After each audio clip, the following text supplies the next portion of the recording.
Julio Vasconcellos. I'm the managing partner and founder of Atlantico. We're an early stage fund focused on investing in Latin America. And as a lot of you know, every year we publish this comprehensive report on the state of tech in Latin America, the digital transformation report that went live yesterday. Hopefully a lot of you had an opportunity to see it. And what we've done here today is we've taken the theme for this year, which was cautious optimism. We think it's really captures the essence of what's happened, I think, since the middle of last year, which when we published the last report, and I think a little bit of what we're urging to all investors and to all founders. And what we've done here is we've done our own little version of our top 10 list. So the top 10 reasons why we think you should think about being both cautious and optimistic and finding that right balance. So I'm joined here today by my partner, Ana Martins, who's going to be tag teaming with me here. But without further ado, reason number 10 of how to balance caution and optimism. So thinking about caution, I think a lot of you have seen how the big boom that we had during the pandemic, a lot of you have seen how the big boom we had from the pandemic in terms of digitalization in more mature markets like the United States has actually now regressed to this pre-pandemic trend. So a lot of that boom that was fueling a lot of the growth that we saw in companies has since gone down. Thank you.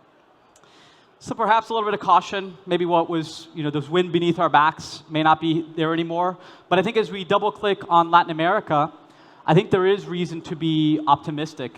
And we have here, for comparison, what that same curve, this is e-commerce penetration over the last couple of years, comparing the United States and Brazil. And you can clearly see that Brazil, this boom that we've had in digitalization has persisted. And in fact, we're today at levels that are roughly 2.5 to 3 years ahead of time of where we should have been if you were to take that pre-pandemic trend. All right, so our number 9 reason is that remote work has been really prevalent even after the pandemic. So if you look at this case study that we did with a partner of ours, Revelo, this is the interview acceptance rate for software developers. And if you look before the pandemic, software developers were just as likely to accept an interview if the job was in person or if the job were remote. After the pandemic, software developers became 3 times more likely to accept a job interview if that job interview was remote. So the bad news is that for early stage founders, that makes it a lot harder for you to kind of create a culture and build your company from the get-go. But the good news is what we heard from our portfolio founders is that a lot of them have been able to access talent pools that they weren't able to access before. So hire all over the country, hire even all over the world. Now, the number 8 reason of how to think about things today and balance caution and optimism. Again, talking about remote work. We see here, this is something that it made me a little bit cautious. It's actually looking at a survey that we did of about 500 different companies across Latin America and asking them whether employees were feeling more satisfied depending on how remote the company was. So what we saw here is that teams that tended to be more remote tended to have employees that were much more satisfied. So you're asking, so Julio, why do you think we should be cautious? And I think maybe my former founder side is thinking a little bit here of, hey, what are people doing? Why are they so happy? Maybe they should be working. But I think that maybe the optimistic side of things is that my remote will work. The optimistic side of things is that you clearly see actually that productivity in remote work is actually much better. So again, as companies move to being more remote, also, executives in companies and the HR departments of these 500 companies that we surveyed, they actually also noted and measured much higher productivity amongst their workforce. So number 7, I think this isn't news for anyone here in this room, but we've seen a massive drop in venture funding in the region. Actually, exactly the same as we've seen in the US and globally. So if we think back to our peak in Q4 of 2021, we've dropped nearly 70% since then in terms of venture funding flowing into the region. And then Julio told me that he won't pass to the next slide unless I say, ta-da! So now, if we look from a different perspective, and we look at our last peak before this boom that we experienced in the last 2 years, the last peak was in Q2 of 2019. And from Q2 of 2019 to Q2 of 2022, even with this economic downturn that we're all experiencing, we're actually still up 20%. So the growth that we've experienced here in Latin America in terms of venture funding in the past 2 years hasn't been erased. And we will see this trend continue and allowing founders to continue building over the next few years. And the number 6 reason of how to balance caution and optimism, here we pulled some data around the participation of foreign investors in the region. And we looked at some of the most active investors in the region, and we tried to see what percentage of the total deals of these most active investors was money coming from foreign investors. And you can clearly see that last year's peak, foreign investors were making up approximately 60% of the investments that we saw here in Latin America. Versus now, this number's dropped below 50%. So I think a little bit of the caution here is that we do notice that foreign investors are taking their foot off the gas pedal somewhat. But on the optimistic side, I think this is important for people like Brian and myself that I think have lived through a lot of these cycles, is that the foreign investors, international investors, they're still here. They haven't left. They haven't given up on the region. I think a lot of the folks here in the conference are foreign investors, and they believe in the long-term value of Latin America and are going to continue to fund companies that are really solving big unmet needs and big problems of the region. Number 5 reason. All right. So I think this is probably my favorite slide from our report, and something that if you take one thing away from these 10 minutes, I think for me it's this. So we talk a little bit about what's the prize at the end of the rainbow, right? So just thinking about this economic downturn, if we make it through, what's there for us to take? And we did a little bit of a study. So if you look at the bar graph here, the bars are the number of companies that raised the Series A. So we use the Series A as a proxy for early stage funding. So companies that raised early stage funding throughout the years. And if you look over here at the dot-com bubble and then the global financial crisis of 2008, that number drops significantly because, of course, funding becomes more scarce. But if you look at the line, which is the percentage of these companies that IPO, we see that the peak for this line is during economic downturns. So companies that have been able to raise early stage funding in economic downturns are actually more likely to IPO in the future. So this is for the length of their lives. That's why we only have here up to 2012. And so I think the message for everyone here, and especially for founders, is these are tough times, will be harder to raise, but if you do make it and if you do withstand the storm, there's a prize at the end of the rainbow.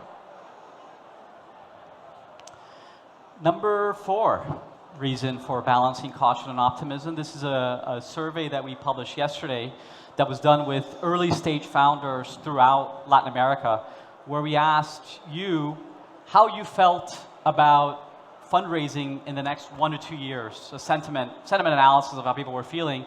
And you can see here that the average score was a 5 out of 10. And try to think back at the last time you gave a 5 out of 10 on a survey, you're feeling pretty unhappy or not very optimistic at all. And I think that really captures, I think, a lot of the data that Anna showed before of just how venture funding and raising money right now is tough. And I do think that sort of that cautious mindset will serve founders well in the coming years.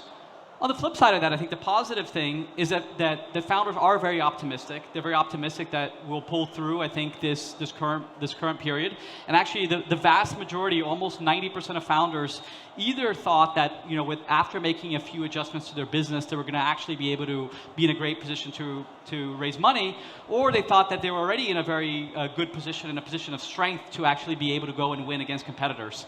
The one thing that I think is the glaring contradiction here is that everyone here, everyone here that filled out the survey oftentimes thinks, look, the market sucks, but maybe we won't be affected as much as founders. I think that, you know, starting a company definitely does require this, you know, unreal sense of optimism that you will make it, that you will be able to build something big. I think I share with a lot of you this sentiment, but I do think that when we try to balance, I think maybe sort of this extreme optimism in a moment like now, and a moment of the world like now, it's really important for us to also approach it with a lot of caution and make sure that we're not being perhaps overly aggressive or overly risk-taking when it comes to thinking about extending runway, controlling cash, and actually thinking about fundraising in a much more cautious way. So now we're on to number 3, and on a similar note, we think that founders have been being cautious with this economic downturn and realizing that funding is a little bit more scarce than it used to be. And so we asked a lot of our founders what they are doing to be able to extend their runway and be able to weather the next couple of years. And the most mentioned actions were hiring freezes, marketing expenses, and then the third most mentioned were layoffs. The good news is that layoffs haven't been as extensive as we might have expected. So for most of the founders that did do layoffs in their own companies, 80% of these founders, they laid off less than 10% of their workforce. So we're talking about a 5 to 7% layoff on average for early stage companies here in Latin America.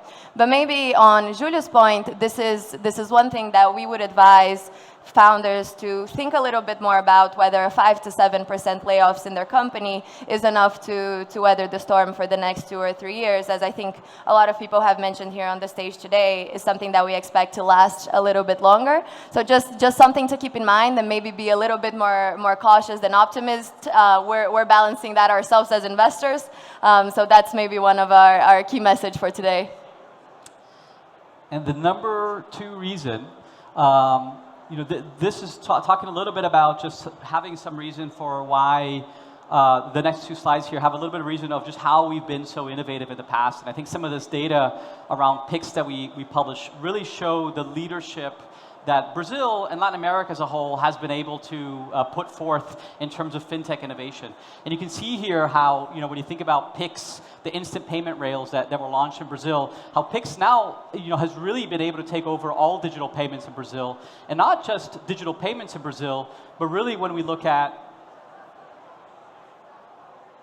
really look at Pix, is we can actually see that Pix is now actually fighting with cash in terms of the biggest form of payment on a daily basis here in Brazil. So it's, hats off to the central bank for putting this together. And I'm going to tie that together here with one more number 2 before I hand it off to Ana to send it home, for really being optimistic. And this is thinking about the future talent of the region, is thinking about where do students in some of the top universities throughout Latin America, where do they want to go after they graduate? And we've done this survey every single year, and we thought that maybe this year, I think with the fall in the market, the answer might have been a little bit different, but you can still see that the best students in some of the best universities in Latin America, they're still choosing to go to big tech and startups, or just go to the tech sector in general as their number 1 place of employment after they graduate. And when you think about sort of the long-term prospect and the long-term opportunity of what we have here and the level of innovation that we've been able to show, I think these are the kind of tailwinds that are going to take us through to the next decade, and really the reason to be very optimistic when we think about the long-term opportunity that's here. And the number 1 reason, I can see everyone's really excited to get to the number 1 and then to the food trucks. The number 1 reason why we should be balancing caution and optimism is when we look at Latin America. So we do this every year. So this is the Atlantico Digital Transformation Index, which is essentially, we take the market cap of public tech companies and we look at how much they're contributing to the economy. So essentially dividing that by the GDP of each region. And when we look at countries like the US, that number is about 52%, and then China and India 20%, 15%. But when we look at Latin America, we're at 1.5%. So every tech company that we have in the entire Latin American region is contributing about 1.5% of our GDP. But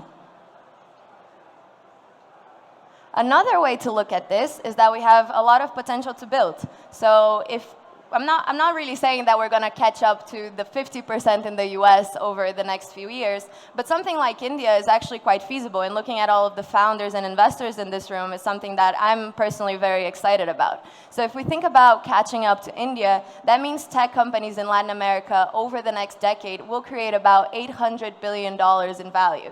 And that's everyone who's here in this room. So to send it home, keep building, keep creating the value that we're seeing in Latin America, and thank you very much for your time.